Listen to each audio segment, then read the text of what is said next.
अस्सलाम वालेकुम स्टूडेंट्स।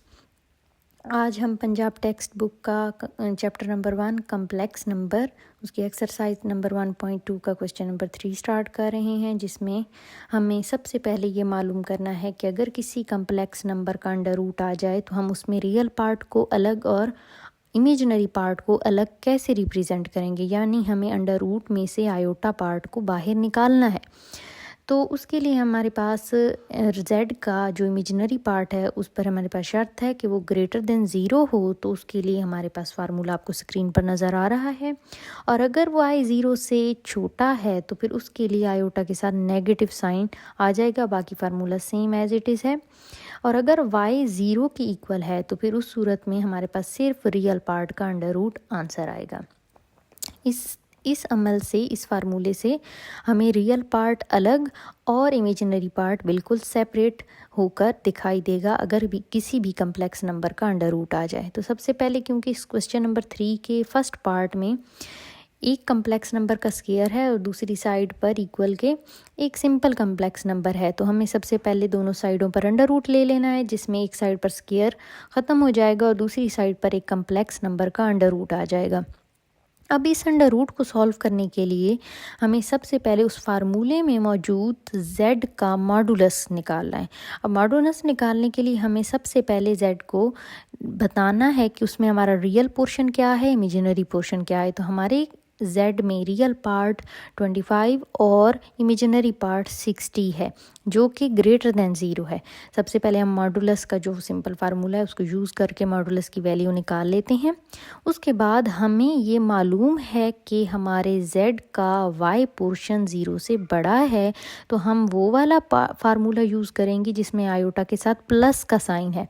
मैं फार्मूला लिख देती हूँ, z modulus plus a dividing by 2 under root plus iota z modulus minus a dividing by 2 under root. इस फार्मूले में कहीं पर भी y यूज़ नहीं होता, यानी b यूज़ नहीं होगा, वो सिर्फ मॉडुलस की कंडीशन में यूज़ होगा, बाकी फार्मूले में यूज़ नहीं होता। अब इस सिंपल फार्मूले में z मॉडुलस हम ऑलरेडी मालूम कर चुके हैं, रियल पार्ट 25 है ये भी हम जानते हैं। इनको ऐड करके पुट करके सारी वैल्यू कैलकुलेट कर देते हैं, जिससे हमारे पास दो आंसर आते हैं, एक प्लस में और एक माइनस में। सबसे पहले हम प्लस के लिहाज से क्वेश्चन सॉल्व करेंगे। अब दो कम्प्लेक्स नंबर इक्वल हों तो उनके रियल पार्ट भी इक्वल होते हैं और उनके इमेजिनरी पार्ट भी इक्वल होते हैं। तो पहले पोर्शन जिसमें हम प्लस वाली वैल्यू सिर्फ ले रहे हैं उसमें x is equal to under root 45 आ जाएगा, और इमेजिनरी पार्ट के हवाले से जब कंपैरिजन करेंगे तो y is equal to under root 20 आ जाएगा। अब हम इसको सॉल्व कर लेते हैं और एक वैल्यू निकाल लेते हैं, अंडर रूट को सिंपल तरीके से सॉल्व कर लें। उसके बाद हम नेगेटिव वैल्यू लेंगे। नेगेटिव वैल्यू के लिए भी बाद में हमने कंपैरिजन ही करना है जिस तरह हमने ऊपर किया है। तो उसके लिए हम फिर से रियल पार्ट का कंपैरिजन एंड इमेजिनरी पार्ट का कंपैरिजन कर लेंगे और फिर से एक एक वैल्यू निकाल लेंगे। अभी हमारे पास दो वैल्यूज़ आई हैं, x की भी और दो वैल्यूज़ आई हैं y की भी। यहीं पर क्वेश्चन नंबर 3 का फर्स्ट पार्ट एंड होता है। अब हम क्वेश्चन नंबर 2 स्टार्ट करते हैं, जिसमें अगेन हमारे पास स्क्वायर दिया हुआ है। हम सबसे पहले दोनों साइडों पर अंडर रूट लगाएंगे और उसके बाद हम उसको इक्वेशन नंबर 1 का नाम देकर छोड़ देंगे। हमें क्योंकि मालूम है कि किसी भी कम्प्लेक्स नंबर का स्क्वायर रूट आ जाए तो हमने फार्मूला यूज़ करना है, तो उसके लिए हम सबसे पहले z मॉडुलस निकालते हैं। z मॉडुलस को भी कैलकुलेट करने के लिए हमें सबसे पहले रियल और इमेजिनरी पार्ट का पता होना ज़रूरी है। अब रियल पार्ट 64 है, इमेजिनरी पार्ट 48 है। हमने z मॉडुलस कैलकुलेट कर लेना है वैल्यू को पुट करके। उसके बाद z मॉडुलस को हमने अपने फार्मूले में पुट करना है, जो हमें किसी भी कम्प्लेक्स नंबर के अंडर रूट का फार्मूला है। उसके लिए हम चेक करेंगे कि क्या हमारा इमेजिनरी पार्ट 0 से बड़ा है या छोटा है। इस वक्त हमारा इमेजिनरी पार्ट 0 से बड़ा है, 48 प्लस के साथ है, तो हम वही प्लस वाला ही फार्मूला यूज़ करेंगे जिसमें आयोटा प्लस के साथ है। Plus iota under root z modulus minus a dividing by 2। इसमें z मॉडुलस की वैल्यू भी डाल देंगे और रियल पार्ट a की भी। यहाँ कहीं पर भी इमेजिनरी पोर्शन का जिक्र नहीं है, इमेजिनरी पार्ट पुट नहीं करना, सिर्फ a और z मॉडुलस चाहिए।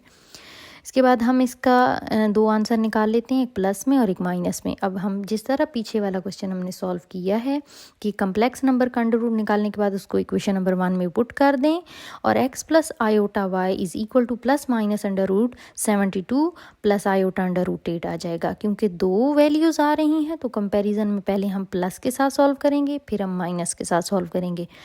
प्लस के साथ सॉल्व करेंगे तो हमारे पास x का एक आंसर आएगा जो कि रियल पार्ट के कंपैरिजन से निकलेगा, और फिर दूसरा आंसर y जो कि हमारे पास इमेजिनरी पार्ट के कंपैरिजन से निकलेगा। इसी तरह हमने नेगेटिव वैल्यू को भी पुट करके कंपैरिजन लगाकर दो आंसर मज़ीद x के और y के निकाल लेने हैं। यहीं पर क्वेश्चन नंबर 2 एंड हो जाता है। इसके बाद हमारे पास लास्ट क्वेश्चन है, क्वेश्चन नंबर 3, जिसमें एक कम्प्लेक्स नंबर इक्वल है किसी भी दो कम्प्लेक्स नंबर के डिवीजन के। डिवीजन में भी क्योंकि अब क्यूब है तो सबसे पहले हम क्यूब का फार्मूला यूज़ कर लेते हैं, a cube plus b cube plus 3ab into a plus b। उसके बाद हम इसको सॉल्व करते हैं। क्योंकि हमें दो कम्प्लेक्स नंबर की डिवीज़न को रेशनलाइजेशन के मेथड से सॉल्व करना है, ये बात हम ऑलरेडी जानते हैं, लेकिन अभी तक ये क्यूब की शक्ल में है। तो जब तक कि हम इसको दो कम्प्लेक्स नंबर की डिवीज़न नहीं बना लेते हम इसको मज़ीद रेशनलाइजेशन से सॉल्व नहीं कर सकते।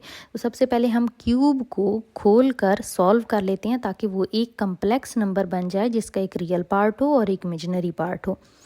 अब हम चूँकि इसको क्यूब को खोलकर हमारे पास आयोटा वगैरह की जो कंडीशन है simple iota cube minus iota के इक्वल है, तो हमने वैल्यूज़ पुट कर दी हैं और इससे हमने एक आंसर निकाल लिया जो कि डिवीज़न की शक्ल में है। अब ये एक जो आंसर निकला है ये दो कम्प्लेक्स नंबर की डिवीज़न है जिसको हम रेशनलाइजेशन के मेथड से आराम से सॉल्व कर सकते हैं। रेशनलाइजेशन मेथड का जो असल मेन पर्पज़ है वो ये है कि हम किसी भी कम्प्लेक्स नंबर की डिवीज़न में डिवीज़न के अंदर डिनोमिनेटर के अंदर से आयोटा को ख़त्म करना। तो हमारा मेन पर्पज़ है डिनोमिनेटर के अंदर से आयोटा को ख़त्म कर दें ताकि हमारे पास डिवीज़न के अंदर कहीं पर भी आयोटा टर्म ना आए, वो सिर्फ न्यूमिनेटर में नज़र आए। इसके बाद हमने रेशनलाइजेशन का मेथड यूज़ किया ताकि हमारा डिवीज़न के अंदर से आयोटा ख़त्म हो जाए। इसके बाद हम इसको सिंपल ऊपर भी हमारे पास के कॉन्जुगेट के साथ मल्टीप्लाई और डिवाइड करने के बाद ऊपर मल्टीप्लिकेशन आ जाएगी, उसको सॉल्व कर लेंगे। नीचे हमारे पास फार्मूला लग जाएगा डिनोमिनेटर के अंदर a square minus b square का, वो हम यूज़ कर लेते हैं जिससे हमारे पास 1000 वैल्यू आ जाती है, जिसे अलग अलग हमने डिवाइड कर लिया और हमें एक रियल पोर्शन मिल गया और प्लस करके आयोटा के साथ एक इमेजिनरी पार्ट मिल गया। अच्छा जी, यहाँ पर हमने x plus iota is equal to some complex number है तो इक्वलिटी वाला फार्मूला लगा लेंगे कि अगर कोई कम्प्लेक्स नंबर किसी दूसरे कम्प्लेक्स नंबर के इक्वल है तो उसका रियल पार्ट भी इक्वल होगा और उसका इमेजिनरी पार्ट भी इक्वल होगा। ओके जी, यहाँ पर